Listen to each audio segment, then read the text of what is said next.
tudo bem com vocês? Hoje nós vamos falar um pouquinho sobre cultura e a natureza. Então, qual a diferença entre elas e qual a importância e a ação do ser humano dentro da natureza, conforme a sua cultura. Então, o título da nossa aula é Cultura, o ser humano transformando a natureza. O que é cultura? O que vem a ser cultura? A palavra cultura ela pode ser empregada em situações diversas, o que faz com que o seu significado nem sempre seja o mesmo. Então, ela pode ter muitos significados de acordo com a sua utilização no contexto. Aqui na nossa aula, nós vamos pensar em cultura como o conjunto de ações humanas e as suas consequências na transformação da natureza. Como assim a transformação da natureza? Como o ser humano transforma a natureza?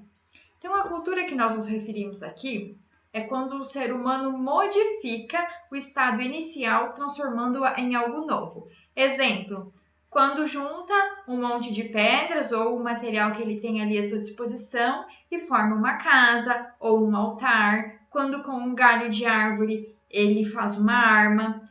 De um tronco de árvore, ele pode formar uma canoa ou uma ferramenta. Então, ele utiliza a matéria-prima inicial da natureza e a transforma num novo, empregando-a com uma nova função, um novo significado, ok? Então, a cultura ela pode ser entendida como a tentativa do ser humano de deixar o mundo com um aspecto mais familiar, porém sempre respeitando e preservando a natureza. Aqui nós estamos falando da ação consciente, aquilo que é necessário, somente aquilo que realmente for fundamental para a vida do ser humano, do homem, ok? Então agora nós vamos ouvir uma fábula chamada O Lobo e o Homem. Talvez você já conheça, mas eu vou contar essa fábula para vocês. E nós vamos tentar refletir o que ela quer dizer, o que ela vem nos ensinar hoje. Então, a fábula O Lobo e o Homem. Uma vez, uma raposa contou ao lobo sobre a força do homem e de como nenhum animal podia resistir a ela. Contou também como todos os animais deveriam usar da astúcia de modo a se proteger do homem. O lobo então respondeu: quando eu tiver a chance de encontrar um homem, vou atacá-lo. Posso te ajudar a encontrar um homem, disse a raposa. Venha amanhã logo cedo e te mostrarei um. Bem cedinho, o lobo apareceu. E a raposa o levou a uma trilha pelo qual todo dia passava um caçador. Primeiro passou um soldado de licença já bem velho.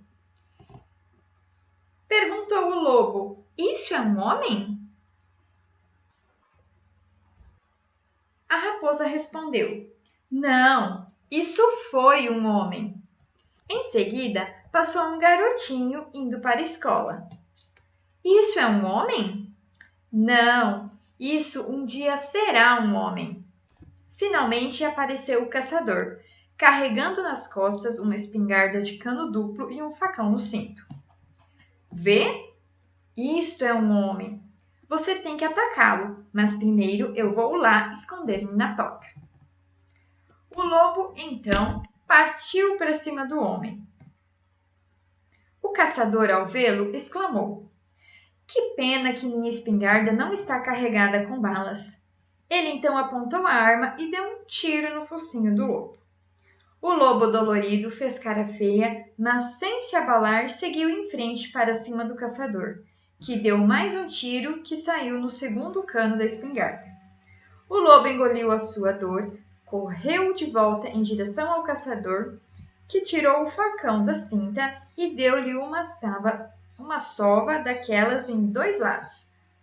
Sangrando e uivando, o lobo voltou correndo para a raposa. Bem, irmão lobo, disse a raposa, como foi o seu encontro com o homem? Ai, respondeu o lobo, eu não imaginava do que era capaz a força do homem. Primeiro, ele pegou uma vareta do seu ombro e assoprou. Então algo voou na minha cara que a fez arder terrivelmente.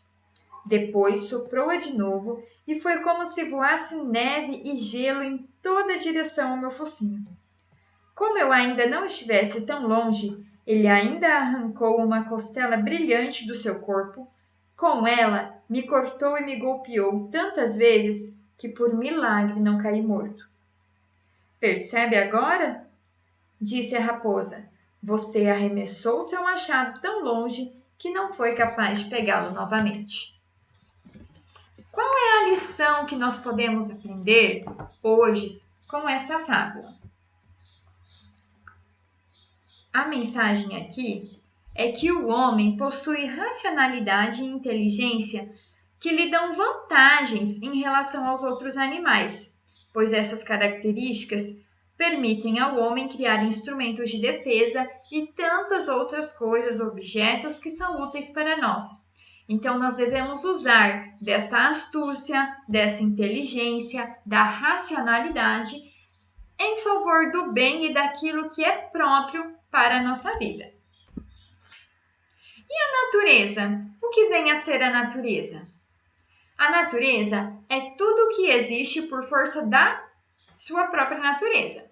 Nasce e cresce seguindo o curso natural do meio em que vive. Por exemplo, eu tenho aqui um trecho de Santo Agostinho. Eu vou ler para vocês e em seguida nós vamos identificar quais são elementos da natureza nesse trecho, tá bom? Então diz assim: perguntei à terra, ao mar, à profundeza, e entre os animais, às criaturas que rastejam. Perguntei aos ventos que sopram, aos seres que o mar encerra. Perguntei aos céus, ao sol, à lua e às estrelas, e a todas as criaturas à volta da minha carne. Minha pergunta era o olhar que eu lhes lançava. Sua resposta era a sua beleza. Neste trecho, nós temos alguns elementos da natureza. Quais são eles? Você consegue identificar? Isso, olha só. A terra, o mar, os animais que vivem na natureza, na terra, que vivem, aliás, os animais selvagens, aqui me refiro, o céu, o sol, a lua, as estrelas, ou seja, tudo isso existe, vive e se mantém por sua força própria. Não precisa de uma intervenção humana para eles existirem, ok? Então, aqui eu gostaria de destacar essas duas grandes diferenças. A cultura, transformando a natureza, que é tudo aquilo que acontece, que existe pela intervenção do homem, certo? Uma fogueira, uma canoa, como eu citei antes. E a natureza em si, que é aquilo que existe e que se mantém por sua força própria, tá? As estrelas, o céu, o mar, a fruta, a árvore, tudo isso nasce, cresce, se produz por sua própria vontade, por sua própria força, ok? Então, nós vamos para a atividade de hoje. Olhem só. Vocês vão citar no caderno de vocês 5 exemplos de itens que fazem parte da cultura humana e 5 exemplos que fazem parte da natureza, fazendo essa diferenciação entre os dois grupos, tá bom? Então, você pode citar, por exemplo, o universo, ele é da natureza. Uma fogueira, da cultura humana. Um riacho, da natureza. A música, é da cultura humana, foi o ser humano que criou. Tá? Os animais, se forem animais silvestres, da natureza. Animais domésticos, da cultura humana. Porque foi o ser humano que instituiu essa cultura de criar animais dentro de casa. Então, existe essa diferenciação e eu quero que você explique e cite, tá? Aliás, a tarefa é citar apenas 5 exemplos de cada. Combinado? Até a próxima aula. Fiquem com Deus!